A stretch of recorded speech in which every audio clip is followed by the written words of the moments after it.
मेरी नजरों से तो बस इस मखलूक में सब अजाब दिखता है। कैमरा तेरे गुमा में मुझको खिजा में भी अबरे रवा दिखता है। मेरा सच मुझसे ही ना आशना दिखता है, तेरा झूठ खुदा का मकान दिखता है।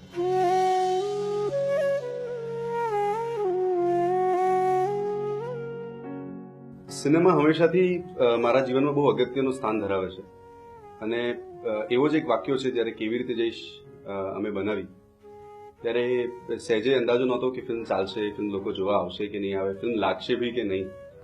પણ જ્યારે પહેલા દિવસે ફિલ્મને એક ઓપનિંગ મળી, માત્ર 4 થી 7 શોઝ હતા ફિલ્મના આખા ગુજરાતમાં અને બોમ્બેમાં, અને બહુ જ નર્વસ હતો. ધીરે ધીરે ખબરો આવવા માંડી, ફોન કોલ્સ, ઈમેલ્સ, એસએમએસીસ, અને લોકોએ કીધું કે એમને ફિલ્મ ગમી રહી છે. એટલે પછી ઓડિયન્સ સાથે ઇન્ટરેક્શન કરવાનો મન થયો, ઓડિયન્સ સાથે વાતચીત કરવાનો મન થયો. થિયેટરની અંદર જ્યારે ફિલ્મ પતી જાય ત્યારે ઓડિયન્સ સાથે મુલાકાત કરી, અને એમાંથી એક યંગસ્ટરે, અંદાજન લગભગ 30 વર્ષનો વ્યક્તિ હશે, એને ઊભા થઈને એકદમ એગ્રેસિવલી કહ્યું કે અભિષેકભાઈ, તમે ગુજરાતી ફિલ્મો જ બનાવજો.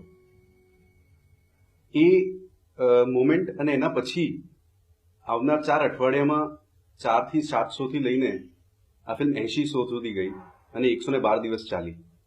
મને લાગે છે કે એ મારા કરિયર માટે શુભારંભ હતું.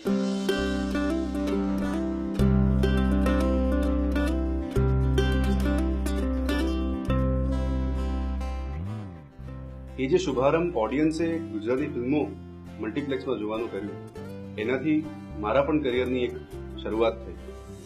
I want to really thank the audience for making this happen, making this Shubharam in Gujarati cinema. Thank you so much.